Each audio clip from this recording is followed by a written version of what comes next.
Let us discuss few more topics. Difference between interference and diffraction. Interference क्या होता है, जो हम डेफिनेशन ही बताएंगे कि it is the redistribution of light energy from light waves from two coherent sources. Coherent sources definition ही है इसकी, मतलब डेफिनेशन. इसमें ये बता सकते हैं कि रीडिस्ट्रीब्यूशन तो इसमें भी होता है और इसमें भी होता है. तो इसमें अगर हम दूसरे ढंग से डेफिनेशन बताएं तो क्या बताएंगे कि it is redistribution of light energy due to superposition of light waves from two points या from different points of same wave front. एक ही वेव फ्रंट के अलग अलग पॉइंट से जो वेव है वो जब सुपर इम्पोज करती है, उसमें तो आपको याद करिए कि ये दो सोर्सेज थे, यहां से यहां लाइट जा रही थी, यहां गई, लेकिन यहां पर क्या है, एक ही सोर्स है, ये रहा. इसके ही अलग अलग पॉइंट से लाइट जा के सुपर इम्पोज हो रहे हैं. एक ही वेव फ्रंट के दो पॉइंट से या सभी पॉइंट से जो सुपर इम्पोज होके जो रीडिस्ट्रीब्यूशन हो रहा था वो है. सेकंड, ऑल मैक्सिमा यानी कि bright fringe have same intensity. सबकी इंटेंसिटी सेम थी. इसमें intensity go on decreasing, intensity is not same. आपने देखा था कल कि सेंट्रल मैक्सिमा सबसे ज्यादा, फिर कम, फिर कम, फिर कम.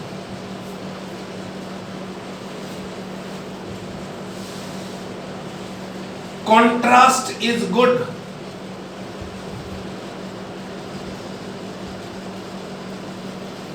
इसमें कॉन्ट्रास्ट अच्छा था. क्यों? क्योंकि मिनिमा परफेक्ट मिनिमा होता है.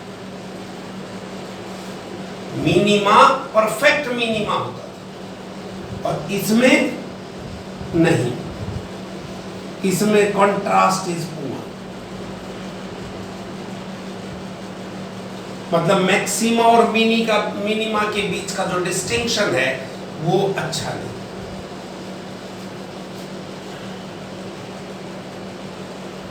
Width of all fringes is same और may be different भी हो सकती है, लेकिन इसमें क्या होगी, इसमें तो होगी ही डिफरेंट. इसमें तो होगी ही डिफरेंट. तो ये कुछ इंपॉर्टेंट पॉइंट ऑफ डिस्टिंक्शन है बिटवीन इंटरफेरेंस एंड डिफ्रैक्शन. समझ रहे? तो ये है इनके. अब एक बीच में एक पॉइंट रह गया था, या फ्रेजनल डिस्टेंस एक बार बताता हूं फिर आपके साथ. फ्रेजनल डिस्टेंस, उससे भी हमें आइडिया मिलेगा कि भाई ये रे ऑप्टिक्स और वेव ऑप्टिक्स का Fresnel distance.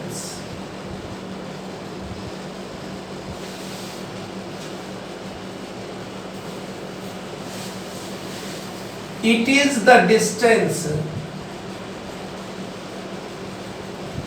at which spreading of light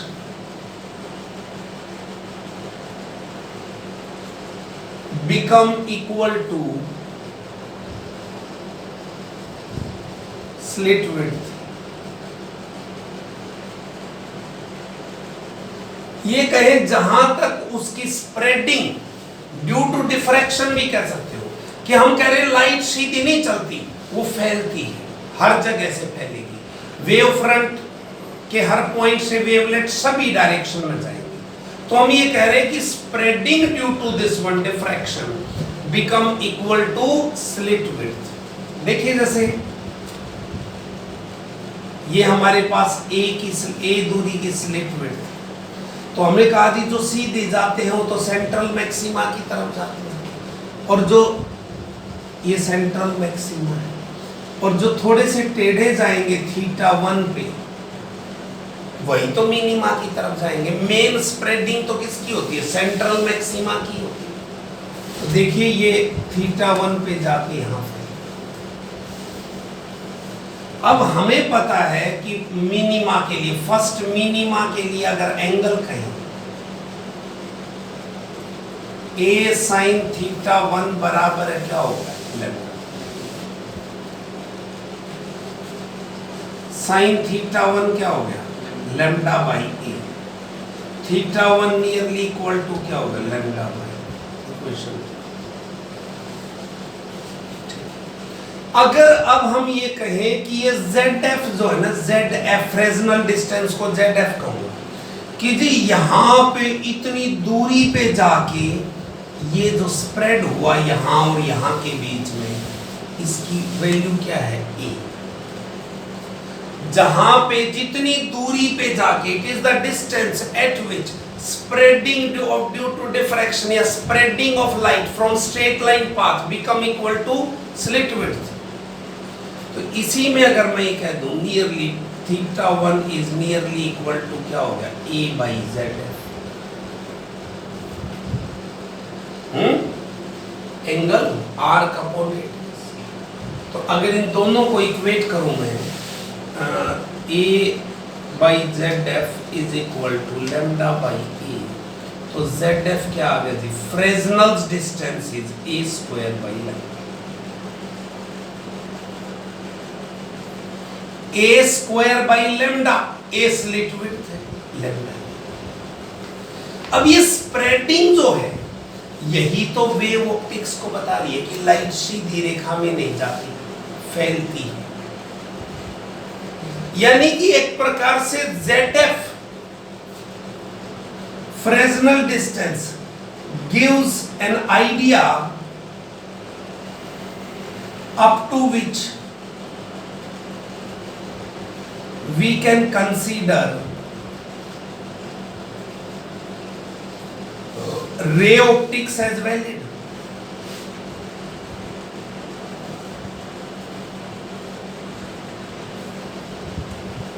कि भाई ZF को मैं कहूं इतनी चौड़ी कोई स्लिट है, यहां लाइट आ रही है, तो जहां पे जाके इतनी ही फैलाव हो तो हम कह सकते थे वहां तक तो ray optics straight line path को मैं वैलिड मान सकता हूं।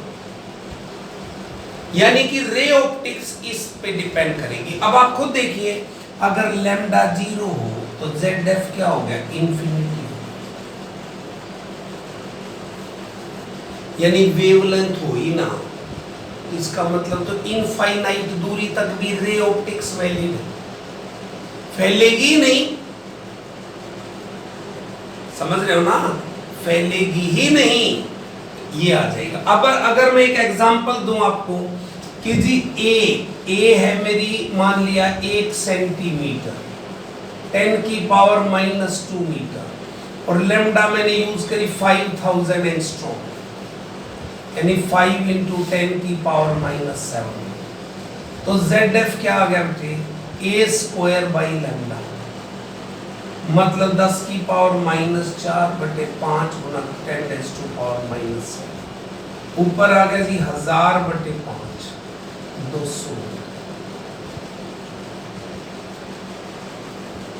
यानी आप अंदाजा लगाइए 1 सेंटीमीटर तो ज्यादा नहीं होती, अगर उस पे मैं 5000 एंगस्ट्रॉम की लाइट डालूं तो 200 मीटर दूर जाके पता चलेगा भाई ये तो फैलाव जो है इसके बाद हो गया, इससे बड़ा हो गया। इसका मतलब वेव है जी। कहने का मतलब 200 मीटर तक मैं क्या मान सकता हूं? It can behave as a रे।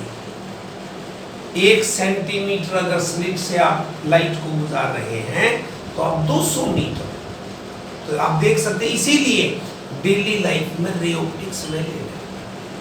हम तो बड़े बड़े अपर्चर की बात करते हैं, जैसे 1 मीटर की कोई वाइड होगी और 1 मीटर होगी तो ये 5 की पावर 10, आप अंदाजा लगाइए 2 × 10 की पावर 6 मीटर।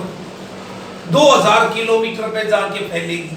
इसीलिए डेली लाइफ में वेव ऑप्टिक्स की बजाय रे ऑप्टिक्स वैलिड है, और इसीलिए हम कहते हैं ray optics is the limiting case of wave optics. ठीक है, एक न्यूमेरिकल देखिए, find the slit width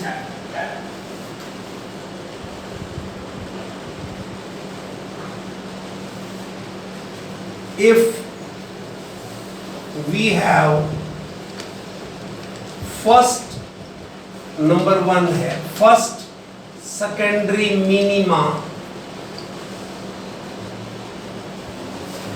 number 2 first secondary maxima at an angle 30 degree using light of wavelength 6000 angstrom.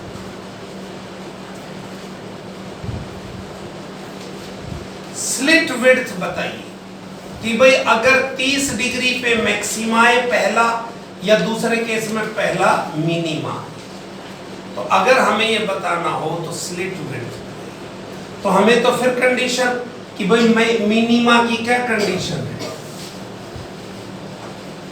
For minima a sin theta 1 बराबर है lambda, ये minima की condition है, a sin theta 1 is equal to lambda. तो a निकालना है, sin 30 दे रखा है और क्या दे रखा है 6000 एंगस्ट्रॉम, 6 × 10 की पावर माइनस a × 1/2, 6 × 10 की पावर माइनस 7, a आ जाएगा जी 12 × 10 की पावर माइनस 7 मीटर। तो a अगर पहला मिनिमा 30 डिग्री पे अगर पहला मिनिमा है तो a स्लिट विड्थ कितनी होनी चाहिए। ठीक है, दूसरा क्या कहता है जी 30 डिग्री पे अगर पहला मैक्सिमा हो तो क्या कंडीशन होगी, correct, a sin theta and dash, ये मैक्सिमा की कंडीशन होती है, and 2n + 1 λ/2 और n की वैल्यू 1 2 3 ऐसे। तो यहां भी वैसा ही है कि फर्स्ट के लिए कहे तो a sin theta 1 dash is equal to 3 λ/2, n को 1 रखा, तो a sin 30,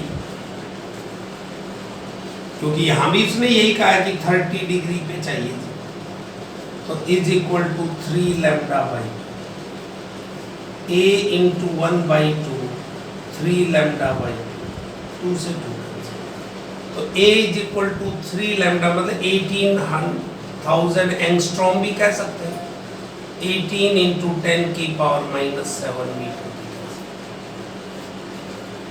इतनी स्लिट विड्थ होनी चाहिए।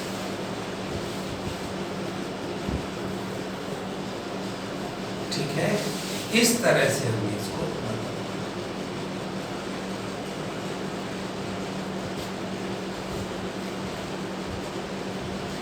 इसी तरह से अगर हम ये कहें कि using A light of wavelength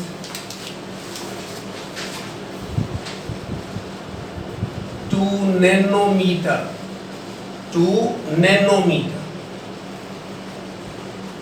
and for a slit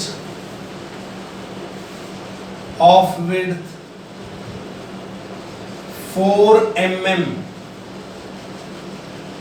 up to what distance ray optics can be assumed, ray optics can be supposed to be valid.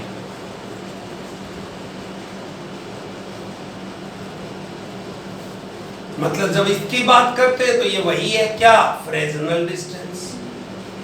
ए क्या हो गया 4 mm -3 मीटर, और लेमडा हो गया 2 × 10⁻⁻9 मीटर। तो ZF क्या हो गया a² लेमडा 16 10⁻⁻6 अपॉन 2 × 10⁻⁻9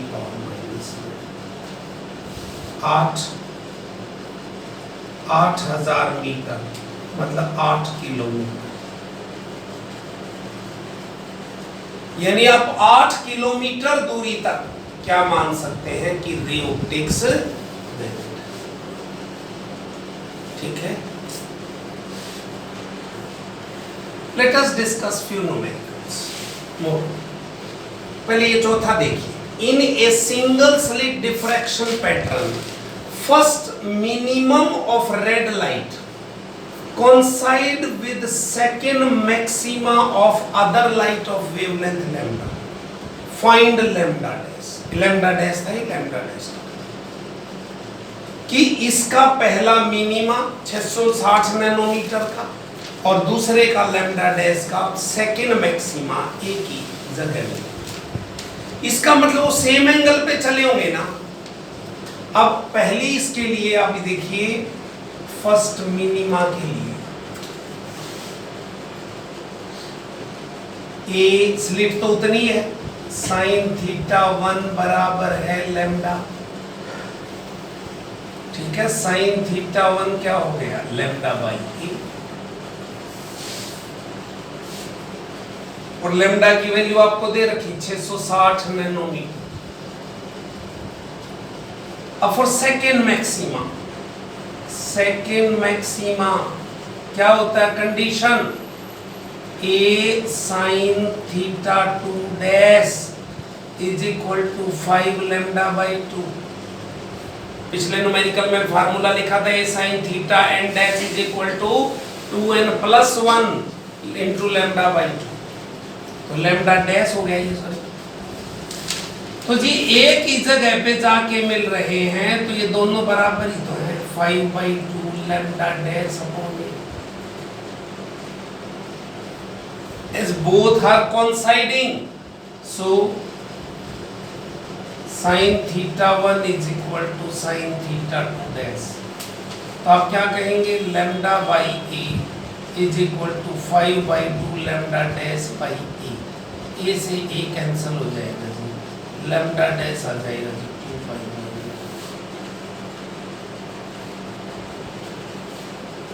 तो लैम्डा डैश आ गया जी 2/5 660 nano.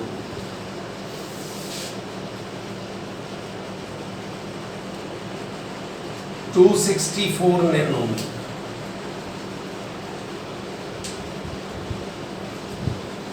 Lambda dash is 264 nanometre.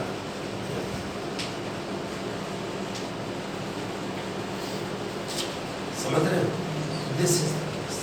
ये हम इसको ठीक है, this is how we can calculate. अब अगला पहला देखो,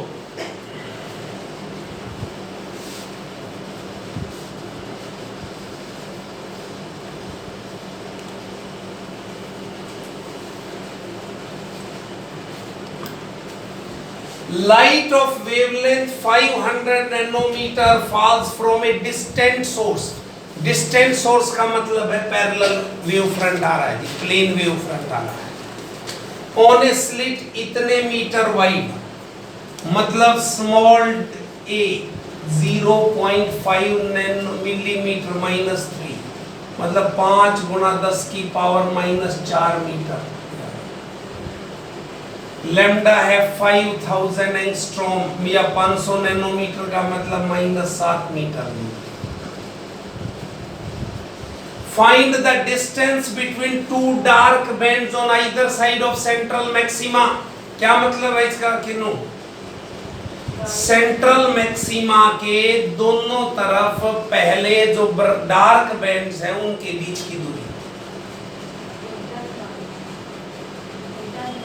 इसमें बीटा नहीं होता, इसका मतलब विड्थ ऑफ सेंट्रल मैक्सिमा निकालना। अरे इसमें ऐसे ही तो पैटर्न आता है कि ये सेंट्रल मैक्सिमा ऐसे तो इनके बीच की दूरी मतलब विड्थ ऑफ सेंट्रल मैक्सिमा क्या था, W width 2 lambda capital D by A।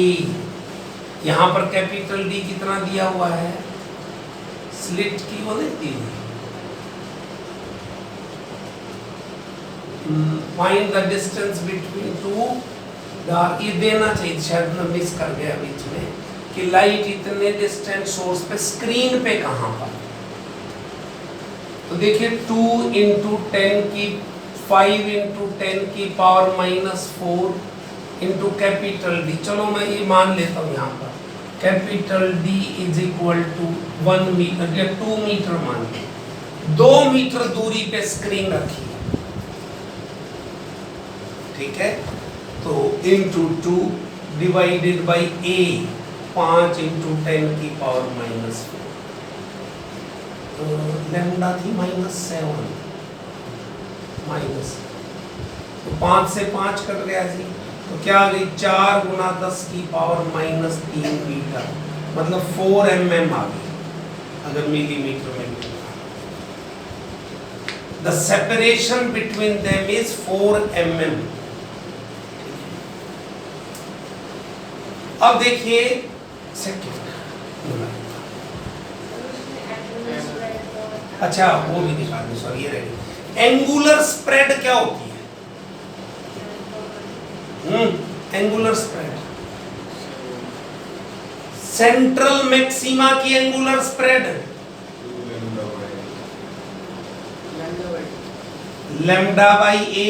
अरे पहले मिनिमा तक फैले होते हैं, sine theta 1 is equal to lambda by A, theta 1 nearly equal to lambda by. अगर इसमें वैल्यू देखिए ध्यान से, एक और भी बात, साइन थीटा 1 अगर 1/2 आ जाए तो फिर नेग्लेक्ट नहीं करूंगा, नेग्लेक्ट तो एक 0.0023 आ जाए, फिर तो मैं थीटा को लगभग उतने ही रेडियन मान सकता हूं। तो लैम्डा कितना आ गया, 5 इंटू 10 की पावर -7, और ये है 5 इंटू 10 की पावर -4, कट गया, ठीक है। तो 0.001 आ गया, तो साइन थीटा 1 लगभग कितना कह सकता हूँ, 0.001 रेडियन। स्प्रेड सेंट्रल मैक्सिमा से चारों तरफ कितने एंगल से फैला हुआ है, तो सर हाफ एंगुलर स्प्रेड है, half angular spread, half angular width है। अब दूसरा भी तो देखो, एंगुलर विड्थ वो 2 थीटा 1 होती है, एंगुलर विड्थ।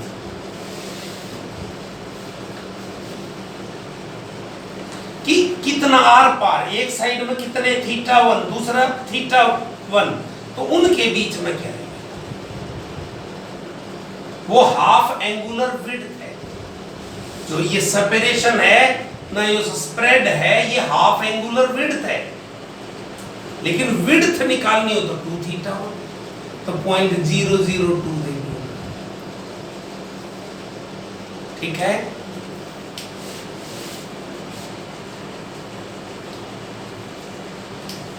इसी तरह से आप दूसरा देखिए,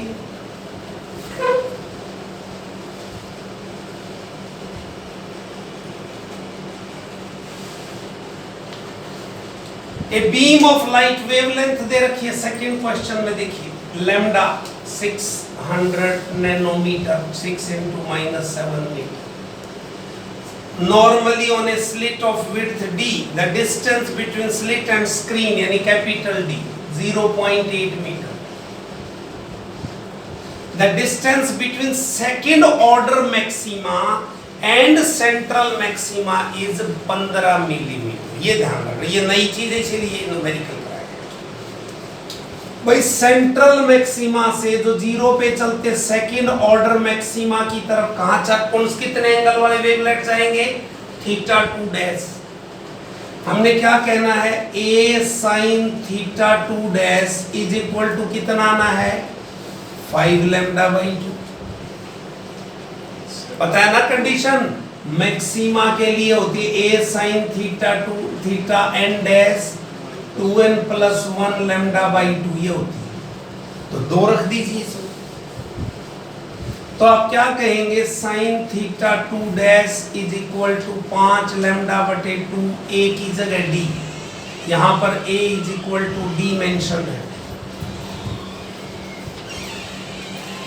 ठीक है, a is equal to d। अब ये कहते हैं 15 मिलीमीटर लीनियर डिस्टेंस दे रखा है, ध्यान से देखिए, ये हमारा सेंट्रल मैक्सिमा है, ये पहला और ये दूसरा।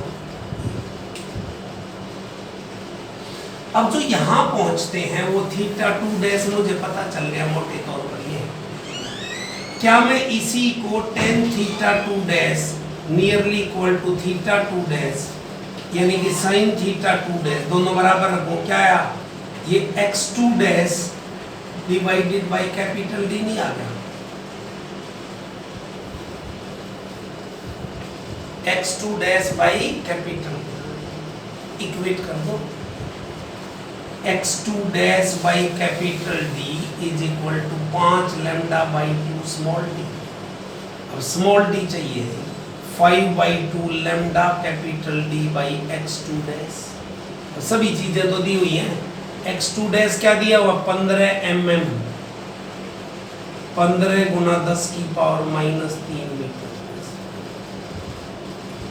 Each and everything is given, put the value to find that।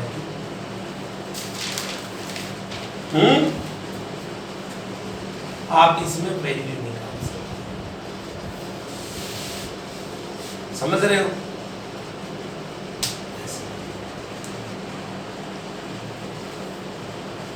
लिख लिया, मैं बाद में लिखूंगा सर। अच्छा, अब लास्ट देखिए,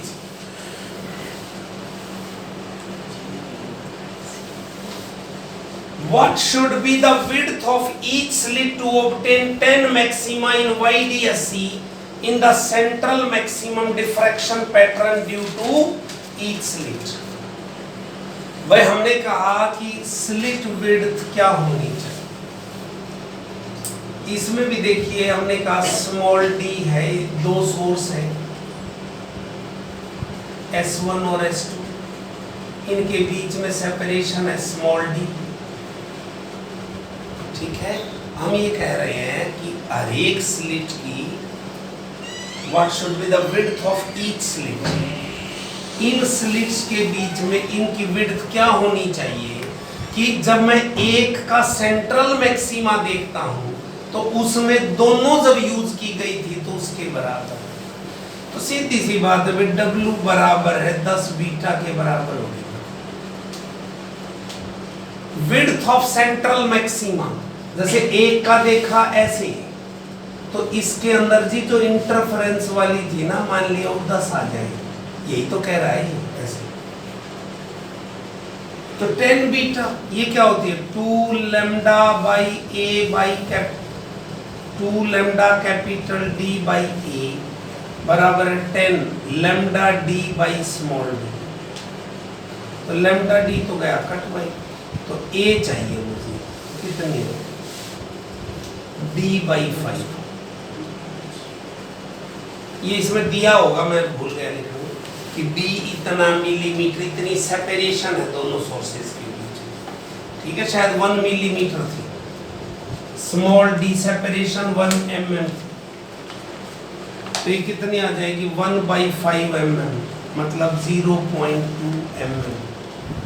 इतनी स्लिट विड्थ होनी चाहिए ताकि हमारा इंटरफेरेंस और डिफ्रैक्शन दोनों का कंबाइंड क्वेश्चन आ गया, ठीक है। तो ये सब था। अब ये सिलेबस खत्म हो गया है, अब टेस्ट सीरीज के लिए मैं आपके उस पे ग्रुप में डालूंगा और अब टेस्ट शुरू करेंगे, लेकिन अगले वीक से, ठीक है। अभी आप पढ़िए इसको फिर